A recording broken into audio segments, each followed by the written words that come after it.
Zoeshaaa. The nights I go home and after I see the things I'm on the phone, I'm gonna give him the phone. I not say nothing, but you could see on my face like I was crying, and he was just like, you know. And I start pack my things, and I started packing my stuff, and he heard obviously the rummaging that was going on, and he was just like, oh wow, you know. And I was like, nothing, you know, everything is good or whatever. And he was like, search your phone. And at that point, his thing wasn't even like, you know, like I'm sorry anymore. It was just like, you know better, like don't go in there. So yeah, as I said, I start packing my things. I'm gonna call my mother and I said, Mom, I'm coming home. And she was just like, what's happening? And I'm like, I will explain everything to you, but just know I am coming back. She was like, okay, so. And I think I called Shadi them first. Yeah, I think I called them first, and I was telling them like what happened. And while I was on the phone, he started arguing. He was trying to like box the phone out of my hand while I'm on the phone, you know. And he was just basically like, well, go, like, you know, like go. And he was just like, you know, well, she did this better and one bug or something. And I was just like appalled to a point where it was just like I couldn't even speak. I was packing and I'm crying, and I'm just like, this nigga is really still in my face. Like how could one person be so cruel, dog? Like, how could one person be so cruel? But anyways, we end up start like go back and forth, like physically, like, you know, like, cause him a push me and me a push, and one bag of sitting, and me did send the video to myself, and somehow him get the phone. I'll never forget, like, I took the phone and like I think the girls were on the phone and they were like, do you want us to call the police or whatever, because like it was getting that serious, you know. And him take my phone because him didn't want to delete something out of my phone or whatever the case may be. And as I say, we did a fight, and that was the night that I broke my ankle. What me I tell everybody say, well, yeah, I lick my foot, me I take my foot off the bed and it lick and no, we were fighting, and that is all me end up broke my ankle. Not broke my ankle, that's how the glass broke and reached on my ankle, right? So that happened now, and he seen the blood and he was like, oh my god, stop, there's blood. And I was just like, what? Cause like I was so heated, like I didn't even know what the hell was going on. And I seen the blood and I was like, what the yo, I got even more upset. I'ma try to stand up people I could not stand. It literally felt like my foot was going like this, like anytime I would try to stand. And he was just like, oh my god, what are we gonna do? He was like, I'm so sorry. We can pick any day, like I'm gonna marry you. And I'm like, do you think I'm really gonna marry you after this? Like, are you fucking kidding me? Anyways, call 911, have to get an ambulance. Ambulance comes up and they see the room and they're like, ma'am, is everything okay? And I'm not the type of person to like, I don't want confrontation. So I was never going to, as bad as things were, I wasn't going to make anything happen. I don't even really know what happened. I just know I'm hurt after being in a, you know, a little bustle or tussle or whatever. You see me? So we got an hospital, and when we reached the hospital, him did it, and he was like, I don't know why you gotta go through the phone and to the door and all that one bag of stuff. And I was so mad, like I was just screaming like, yo, like leave me alone, like I don't want to have anything to do with you, like we're done, there's nothing else, like blah blah blah blah blah. And he was like, okay, like just relax, whatever. And I was like, yo, you're the last person to tell me to relax. Like you're not about to tell me to freaking relax about nothing, you know. Anyways, come back from from the hospital, yeah, realized my tendons, like my foot mash up, birthday mash up, everything mash up. One bag of things mash up, right? And yeah, I stayed at the house, even though my mom was like, come home, and I stayed at the house. I was like, yo, I do not want to move or do anything at this time, like, you know, but it really allowed me, that time really allowed me to like sit down and think.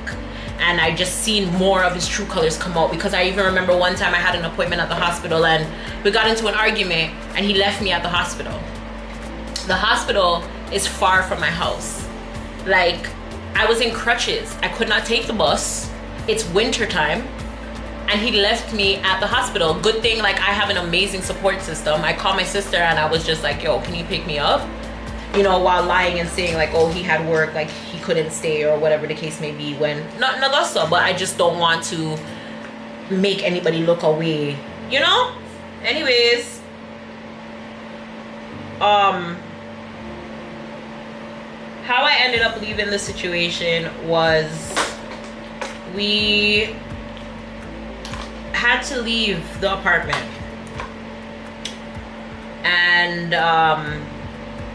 I feel like everything was happening like in a way, like God was like giving me time, like time after time after time. God was telling me like, girl, this is not the relationship for you. And I just was not, I just was not like listening or taking heed to any of the signs that he was showing me. But he was just like, girl, like this is not the situation for you. And when we had to leave the apartment, like I told him, and he did not believe. Like, he didn't believe. It was like he did not care. He was carrying on as if like nothing was happening, like they could not make him leave or anything like that. And I was just like, you know what, like all the more reason. And I was doing everything, like I was packing my stuff secretly. I was getting ready because I was like, yo, I'm leaving and I'm not telling him, you know, like I'm not gonna make him know. I'm not gonna make him know like what my next moves are, you know, because like this is it for me. So the morning that I was leaving, at this point, you guys, none of my friends knew anything that was really going on. But what really made me look into the situation and was like, yo, Zoe, like this is definitely it for you, like people can see it. Tiffany messaged me one day and was like, girl, if you really are still considering marrying this man, I can't participate and I won't be in attendance because you deserve better. And if this is what you're settling for, she's like, me as your friend, I can't support it. And I was just like, bro, if my best friend is telling me that, no, like no. But nobody can tell you anything while you're in it. Like until you reach the point where you're like, yo, this is it for you, you're not gonna make any moves until then. And that's basically what happened. So when she was like, bro, girl, I was like, all right. I was like, all right, I hear you, okay? And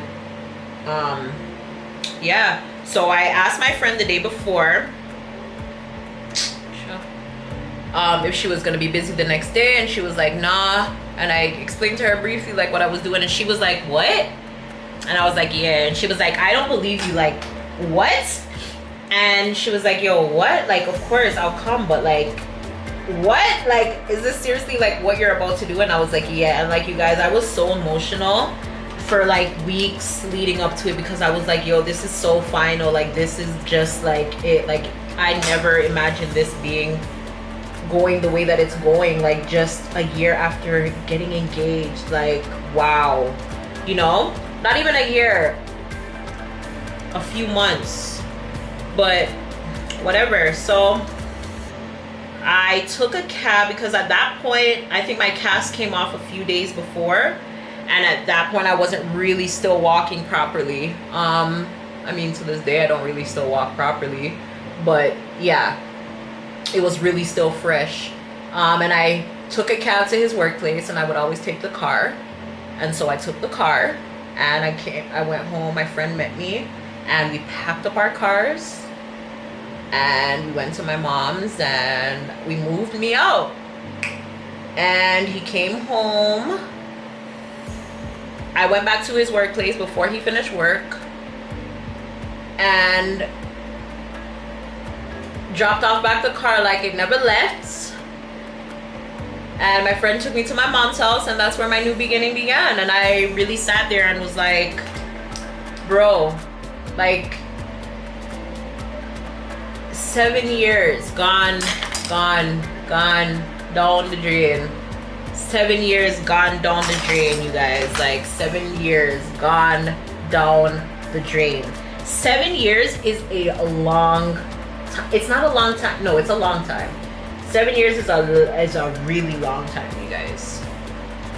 Okay, especially when you're living with somebody. Like living with somebody, being in a relationship, or just seeing somebody like every now and again for a number of years, all right, cool. But living with somebody, sharing a space, sharing bills, sharing responsibilities, yo, that's so huge. And I just could not believe like this was my new normal. Like I couldn't believe I was back at home. Like I couldn't believe it, you know. But I had to do it. And when I began opening up and telling people stuff, like they could not believe like this is what I was going through, because I was just never the type of person that would show like this is what I'm going through. And I was never the type of person to really like talk about things that I was going through in my relationship. Like I just kept those things private just because of previous experiences. I feel like when you talk your business to people, they always turn around and use them something there against you. Or like for me, the way me love my friends, them if them tell me say the man hurt them or whatever the case may be, the man them can't talk to me ever again. Right, the man can't talk to me ever again. If you tell me that your man did something to you, I'm always gonna look at that and I'm always gonna remember that. That's why I don't like my friends telling me anything about the relationships, especially bad stuff, because I'm not gonna like your man ever again. And it's just confusion and then something after that. So yeah, like I just rather not know, you know. But yeah, a lot of people, I shut a lot of people out. I really and truly, I did not communicate with a lot of people that were in my circle or in my tribe. Like, you know, a lot of people felt left out because I was going through this thing, and I never spoke to really a lot of people about it. Like I just dealt with it on my own, and the only reason why I did that is because I was so embarrassed. I just felt so embarrassed. I was so depressed, you guys. You guys have to understand, like planning a wedding and then ending up having to turn around and say, yo, it's no longer happening is one of the most embarrassing things. Like it's good afterwards, like when you really sit down and evaluate the situation, because especially if it was a toxic situation, you're gonna be like, all right, cool, like I dodged a bullet. But going through it initially, that's not how you're gonna look at the situation. You're gonna be like, oh my God, like my life is ending. Like, oh my God, like what do I do now? Like I'm not getting married anymore. Like, oh my God, like why am I not good enough? Them type of something. That's how you're gonna start looking at the situation. We're not necessarily not gonna say, no, it doesn't necessarily have to be you, but this is just not what was meant for you. But you're not gonna see that then. And I feel like a lot of people were talking to me and telling me like it's gonna be okay or whatever the case may be, but I wasn't trying to hear it. I was just like, bro, like I don't know now, you know. But I say this to say, like, a lot of us go through abusive situations, and we feel like as women, I feel like naturally we have this nurturing thing about us where we feel like we can save everybody, where we feel like we can change people, where we feel like we can help almost everybody, and not nagasa, right? I feel like people show you who they are and you just have to accept that. And yeah, I have nieces who are younger than me who look up to me, and after going through everything, and I was just like, yo, like how could I be this example for them? Like how can I show them that this is what you need to tolerate? And I was just like, yo, after this, I'm never accepting certain things in my situation. And I feel like after being with a toxic person for so long, and I'm pretty sure like my ex will probably talk to people and be like, oh, like she was probably toxic too, because eventually after being with a toxic person, you sometimes eventually become toxic. And in my situation, that's what it was. I gained a lot of his character traits. Even how I handle relationship with like my friends and stuff like that, like I feel like I'm trying to grow out of what I was in that situation, trying to find myself again and also grow as a woman. And it's a lot, because just trying to find your purpose, just trying to be a better person is a lot in itself. And doing that from being in a toxic place and trying to pull yourself from out of that by yourself is so freaking hard. Like, it is so hard. I don't think anybody could have told me anything to make me feel better about myself. Like, I just felt so low. Like, I was just such in a low place, and I feel like I covered it up very well, because I would come on here still and you guys wouldn't necessarily know what's going on, you know what I'm saying? Because I feel like you guys don't come to my channel to see crying Zoe or anything like that. Like, I feel like I always have to laugh things off. I feel like I always have to be happy. I feel like, you know what I'm saying? Like, I don't feel like, well, I don't like being in that space. That's not who I am. I am a jovial person. I am a funny person. I am a jokester. That's me, you know? So that, I don't want to be anything else. I don't like feeling sad. I don't like feeling depressed. I don't like feeling like me and people aren't good. I don't like feeling like, I don't like those things. Like, it weighs really heavily on me, and it makes me, it does a lot to me, because it stays on my head, especially if I love you. Like, if me and you aren't good, like, it stays on my head. Like, I think about it constantly, day in and day out. Like, you know what I'm saying? And I'm in a like being at them place there, right? But I feel like what I learned from that situation, again, as I said, is just, I can't tolerate certain things. I make what it is known right off the bat, and if you cannot give me what I want, or if you cannot meet me halfway, if I'm pushing out all the effort and I'm not receiving nothing in return, it's not going to work. And I feel like after dealing with that situation, dating was a breeze for me, because if I told you what I wanted and you showed me something and I told you I did not like it, or I showed you how you could do something differently, and you still revert to going back to doing something that I find disrespectful, it's not gonna work. And I just didn't waste my time. Like, there was no calling to apologize. There was no nothing. Like, I wasn't taking nobody's bullshit. That's just what it, that was just is what it is. You get what I'm saying? So for me to move on and be in a relationship now, I say it sometimes, but I still feel like people mad at me, like, started talking at a point where I was like not in a place where I wanted anything, because I was still trying to get rid of all of my toxic traits, which I don't feel like when me and him were like, you know, like, I was fully back to, you know, which I don't feel like I'm gonna ever be fully back to the previous Zoe, because that Zoe was in her early 20s. I'm 30 now. I'm a whole different woman. And that's why I was saying I have 2 past relationships that I'm learning from. You know, me as an individual, I try to take positives and negatives from that situation. I know what I don't want in a relationship. I know what I view now as a healthy, happy relationship. That's what I have now. And anything that, I still have triggers. So there will be certain things that, like, my partner now does, and I react. And I feel, and when I sit down and I analyze it, I'm just like, yo, like, this is what my ex used to do, or this is what something that my ex would say that would, and it's a trigger. And I explain that, and they understand, and they're just like, you know, I get it, whatever, yada, yada, yada. And we work on it, and we move on. And I just feel like everything is gonna be a process. Everything is a learning process as well. You're never gonna be perfect, but trying to fix things and change things, that's the best thing that you can do. And I feel like I'm never too big to learn. I'm never too big to grow. You know what I'm saying? It may not be at a pace that other people want, or other people may not understand where I'm at in terms of the journey that I'm on to bettering myself and trying to unlearn certain things. And I feel like it rolls over into other relationships as well, but everything happens the way that it's supposed to happen. Whatever's meant to be will eventually be. And yeah, so I'm just saying all of this to say, like, we go through things. A lot of us don't really know what somebody has been through.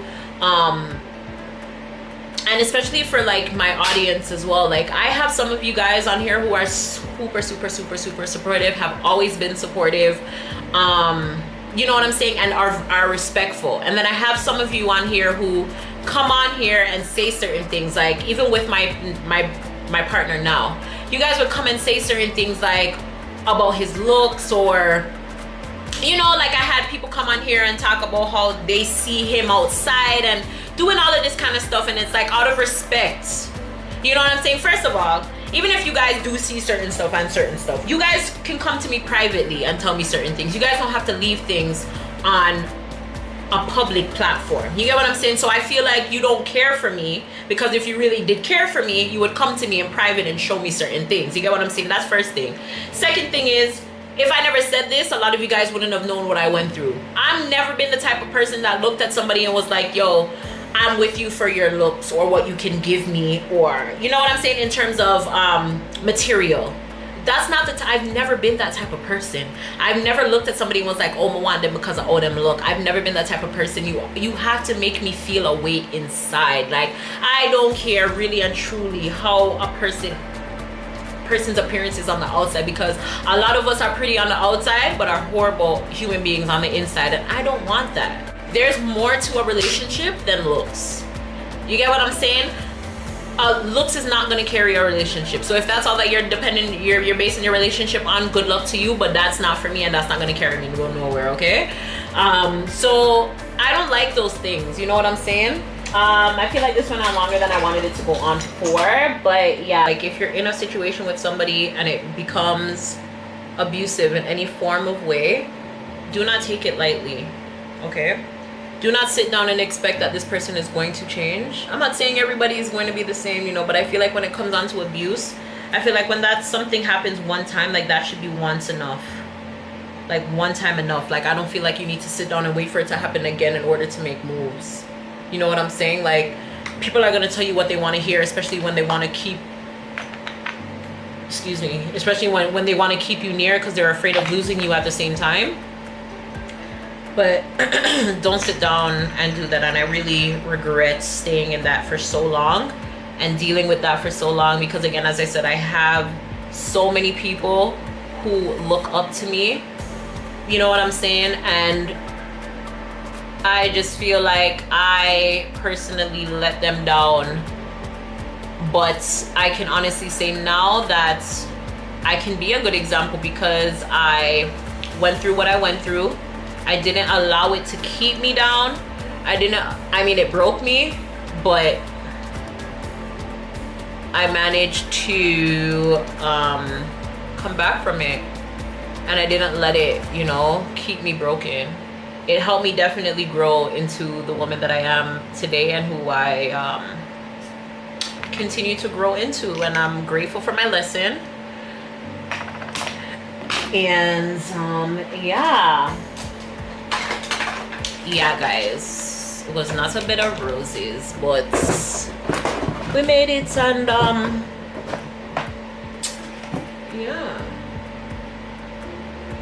yes, it's 7:10, but yeah, we made it, guys. And I'm in such a better place now. Like, I'm in love, you guys. Like, I am in love. Like, Joel, everybody can tell her, because yeah, I am in love. Like, Joel, boy, I don't know, but from me come off of the plane until me ready to go back on my yard, like, it's just bare good treatment. You know what I mean? Like, me not have no worries, me not have nothing, because Joel right now, him go answer the phone. If him not get me, him a go cuss me. You understand him, really? Like, I have a man who like genuinely loves everything about me and no want me to change for nothing. You know, like, he cherishes the moon that I walk on. I just say him have me still up there in the sky. I'm having for one big pedestal booty. So yeah. And I feel like, yeah, this I dodged something for something amazing, because if I had married that guy, I would have never met Joel, and I would have been miserable. And I'm so happy, like, I have a person that I know life will be amazing with. and I'm so grateful for that, yo. So grateful for that. Not everybody gets to experience healthy situations, and I wish everybody gets to, because this glow that I've had, that you guys tell me about, I've had from the very beginning, and it has not diminished. It keeps getting brighter and brighter and brighter, and I feel like that's just how life should go. So